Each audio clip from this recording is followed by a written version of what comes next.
Mom, the baby of that lady is crying in a coin locker.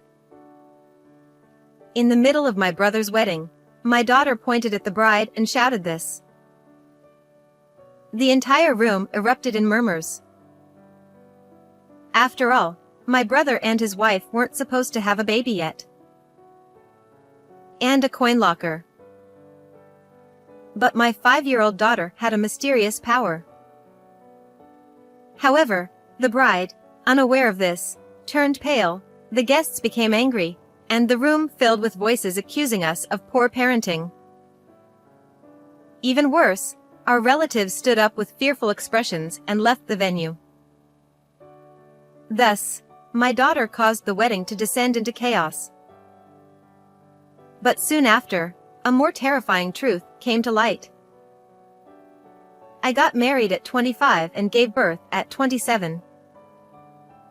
My husband said, "She looks just like Nancy. She's so cute." He hugged our newborn daughter, Emma, in the delivery room. Now she's 5. We noticed she had a strange ability when she was about 3. For example, one time when my mother was on the phone, my daughter suddenly said, Grandma, you're talking to a fake uncle. Uncle referred to my brother. I had my mother put the call on hold and asked her who she was talking to and about what. It turned out she was almost the victim of an impersonation scam. When we praised our daughter, she proudly put her hands on her hips and said, The person behind told me. Emma always says this when she uncovers something, so it's probably some kind of guardian spirit she can see. While her ability has often been helpful, it's not always a good thing, as she sometimes reveals people's secrets. Once, she even ruined a surprise party by spilling the secret to the person it was for. Emma is only 5, so she doesn't understand how to judge these things. That's why we've taught her not to mention what the person behind tells her in front of anyone outside the family. My brother John is someone Emma adores, and we have always been close. When he announced his wedding, my family was overjoyed. John works in research at a fairly large company, earning around $70,000 a year. However, since he hadn't been involved with any women until his late 30s, both he and our family had almost given up on the idea of him getting married. I've loved my gentle brother since we were little, and I always wished someone would eventually see his good qualities. What can you do? I guess John is just the type who remains a good guy but never more. I thought, trying to make peace with the situation. But when a woman finally agreed to marry him, our whole family welcomed her with open arms. The woman, Amy, is 34, 4 years younger than my brother, and apparently, she was the one who asked him out. We started dating about 6 months ago, and recently, she was the one who proposed to me. He told us this shyly, looking so happy that it made our family happy too. On the day John brought her over to introduce her as his fiancée, of course, I came along with my daughter. Nice to meet you. I'm Amy. Thank you for having me. As she bowed her head in greeting, Emma murmured happily, The baby is coming too. I interpreted this as meaning they would soon have children after getting married, which made me even more pleased. It was unusual for Emma to talk about the future, as she usually predicted things that were hidden in the present. Still, I didn't think much of it. But Amy gave Emma a strange look and glared at her. What are you talking about? That's so creepy. She shouted with an annoyed expression. Emma, it's okay. Amy is probably just surprised. I comforted my daughter, who looked scared and on the verge of tears from Amy's harsh reaction. Not everyone believed in Emma's abilities, and some, like Amy, found them unsettling. That might be the normal reaction. But since she was the woman my brother had chosen, I believed she would eventually understand. So, I focused on calming Emma down at that moment. She probably just associated marriage with having a baby.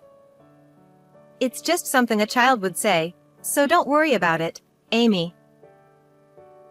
Even so, it was the first time someone had reacted so strongly. Something feels off, I thought, but Amy otherwise seemed polite and kind, so I tried not to let it bother me. However, on the day of the wedding, something unexpected happened. The ceremony was solemn, with both families gathered together, and everything proceeded smoothly up to a certain point. The vows were exchanged, and the ceremony was approaching its finale when suddenly, Emma stood up. My husband and I hurriedly tried to get her to sit down quietly, but she suddenly ran forward and pointed at the bride. The baby of this lady is crying in a coin locker.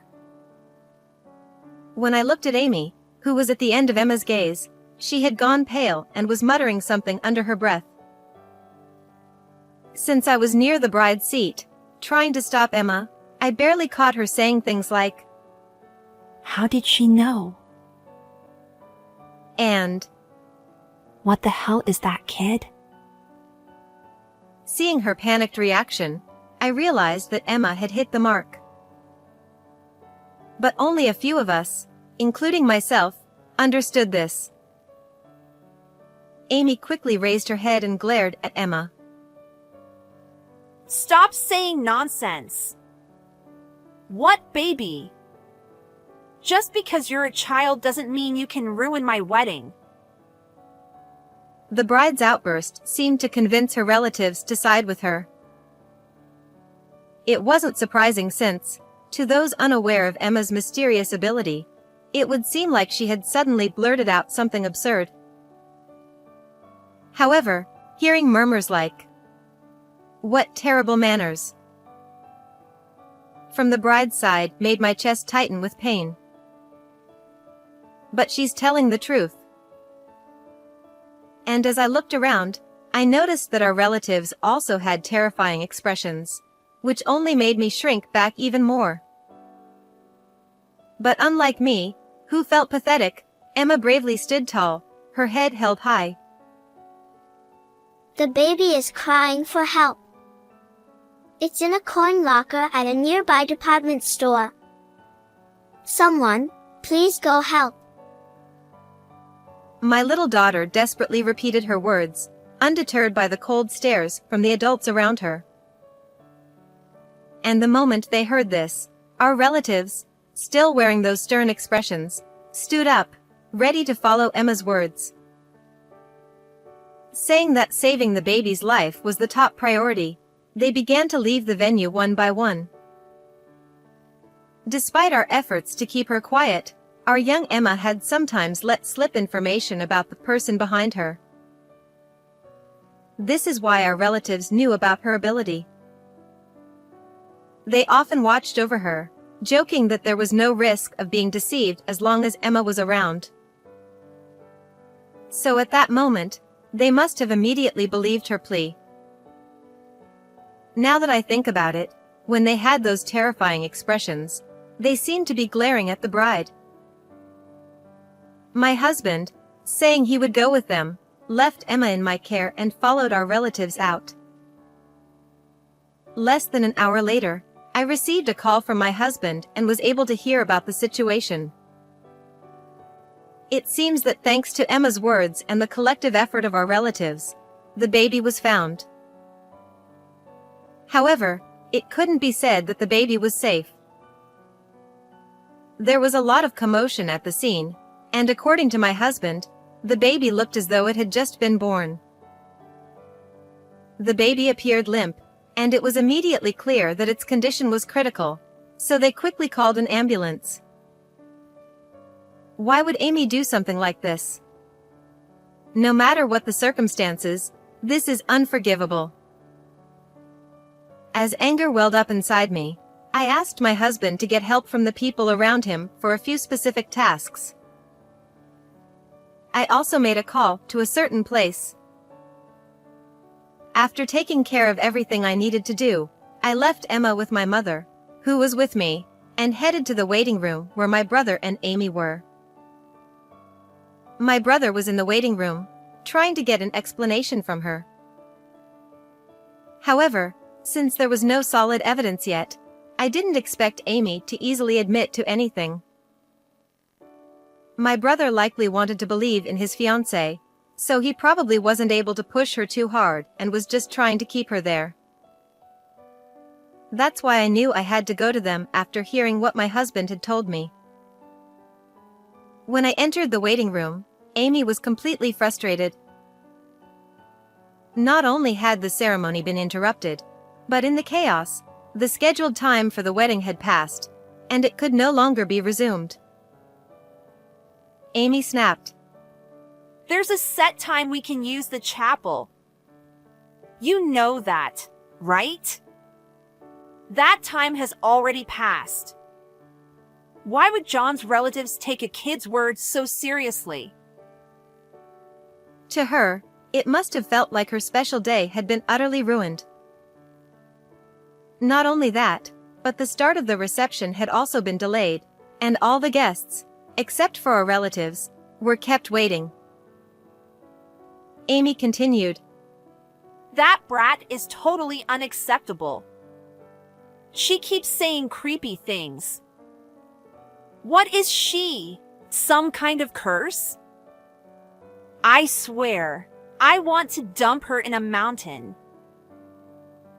Emma was a beloved niece to my brother, who was doing his best to calm Amy down.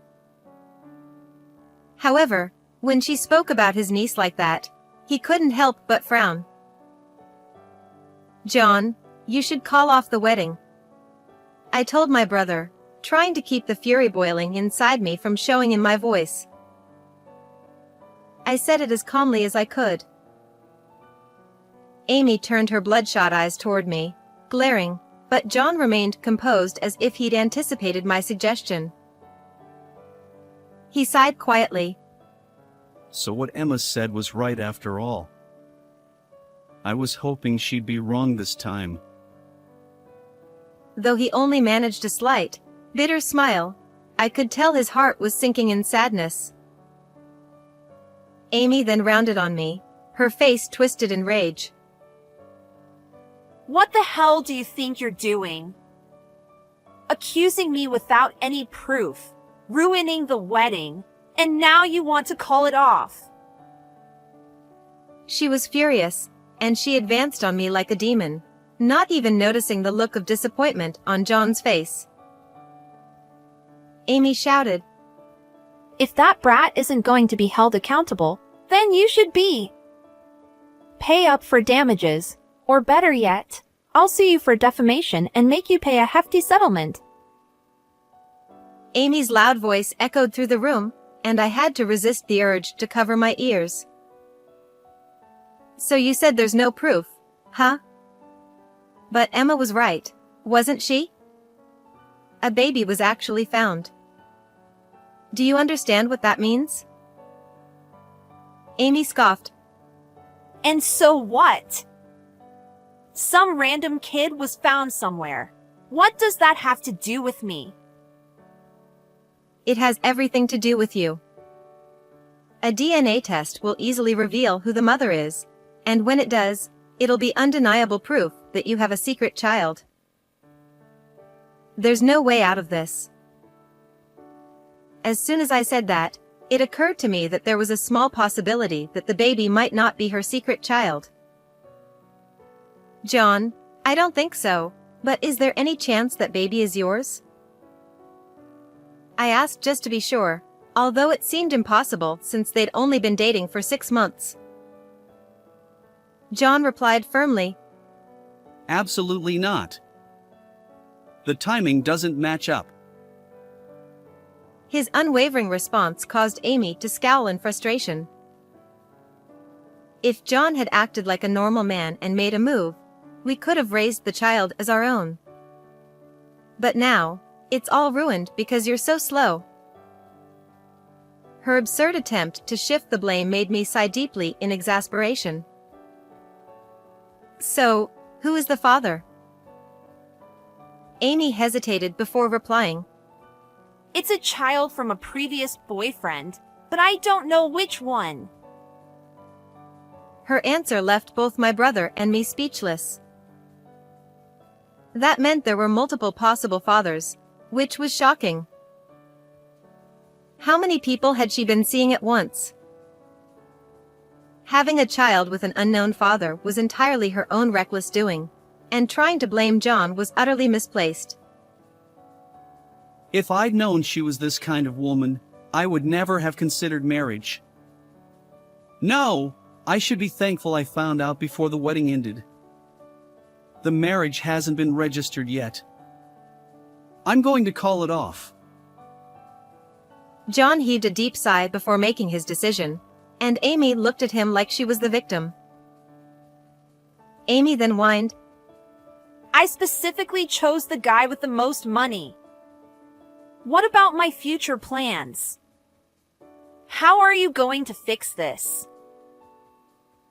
During the formal meeting, she had declared how much she loved John more than anyone else. But hearing her lament now made it clear that was a complete lie. She was only trying to marry him for his high salary. Amy continued to rant. Getting pregnant ruined everything. I finally caught an elite, and now to find out I'm carrying someone else's baby? This is just bad luck. According to the story she confessed to, playing the role of the tragic heroine, Amy realized she was pregnant quite late. It was a combination of factors. She had irregular periods, experienced very mild morning sickness, and her belly didn't show much. All of these things contributed to her delayed awareness. Amy had tried to pretend the pregnancy didn't exist, but by the time she visited an obstetrician, she had already passed 22 weeks, which was too late for that option. So, she decided to hide the pregnancy from everyone, including my brother, give birth in secret, and then abandon the baby. Since her belly didn't show much, she took advantage of that by wearing loose-fitting clothes to hide her figure. She also blamed her limited physical movement on general health issues. No one suspected that she was pregnant, so they didn't question her behavior. Amy complained, John's desire to have the wedding around this time was just bad luck for me. But if I objected without a reason, it would have seemed suspicious.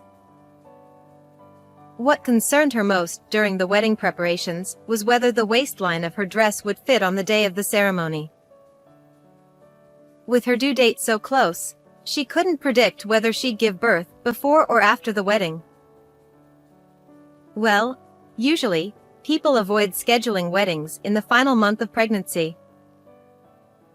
Amy responded, Exactly. But how could I possibly say I was pregnant? So, I had no choice but to pick a dress that could accommodate any changes in my size. As she spoke, she showed off her wedding dress with an adjustable waistline. My husband added, So, the story about gaining weight but planning to diet because your size might change was a lie too. And so was the business trip excuse.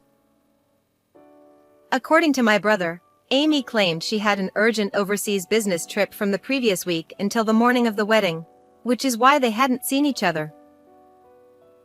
But she was probably in the hospital for the birth, not abroad. Amy said, I was so nervous that the baby might be born right in the middle of the ceremony. Her priorities were completely misplaced as she casually mentioned that the baby was born just a week before the wedding and that she had been discharged from the hospital only the day before. Amy laughed and said, I wanted to get rid of the baby as quickly as possible, so I didn't even bring it home. I went straight from the locker to the wedding venue. Just barely made it in time. Her casual attitude was shocking. Amy continued, But I left the baby in a locker where lots of people pass by. Someone would have heard it crying and taken care of it. The area has good air conditioning, so it's fine. By saying it's fine, she was trying to claim that she hadn't done anything dangerous. What are you talking about? Did you really think everything would work out that smoothly?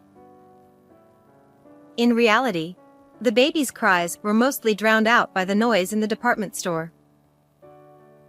Even those who heard the cries assumed it was just someone else's child. If Emma hadn't insisted on searching for the baby, it might have been in serious danger, as evidenced by the fact that it was rushed to the hospital by ambulance. Abandoning a newborn like that is beyond unacceptable.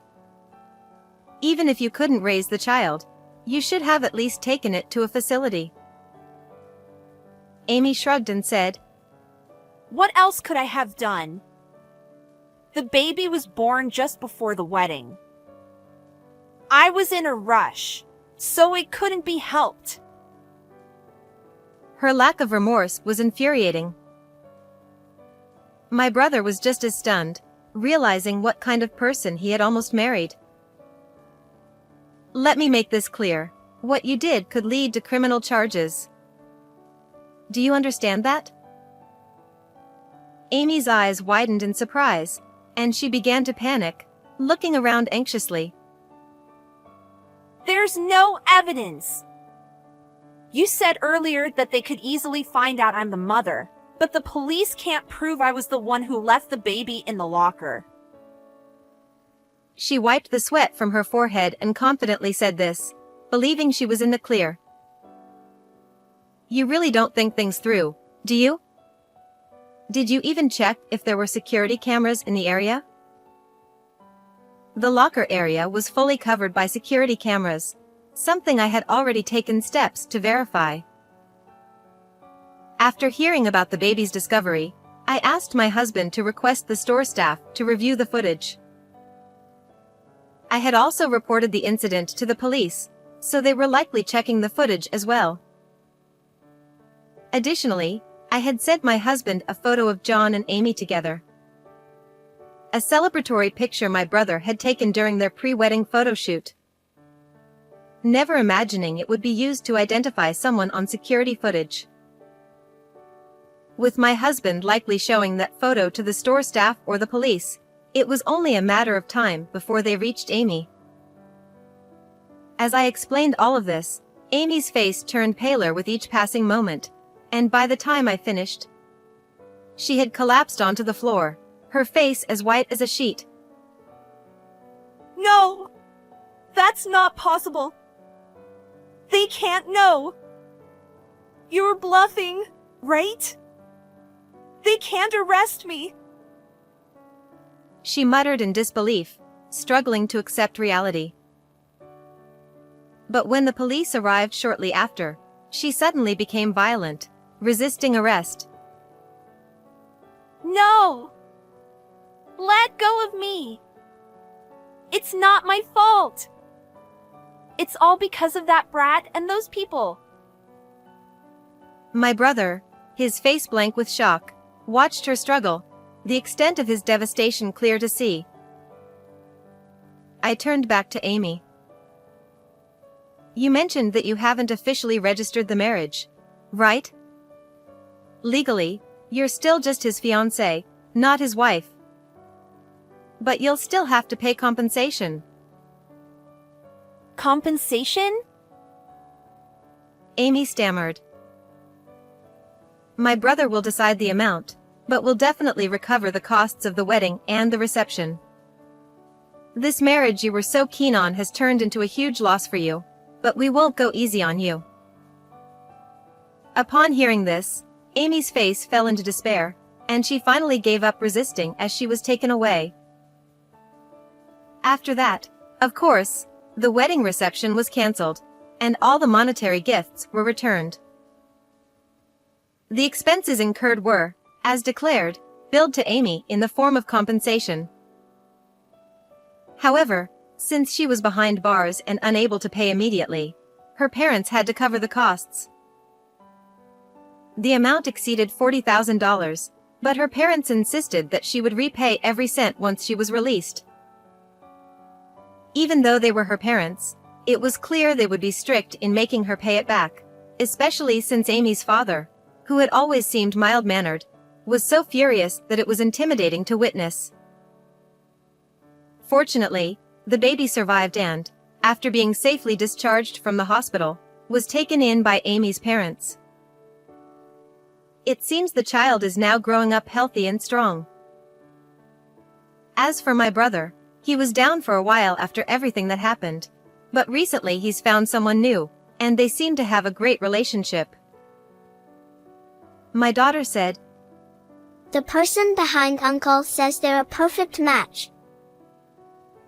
When he introduced the new woman to Emma, my daughter happily shared this with us.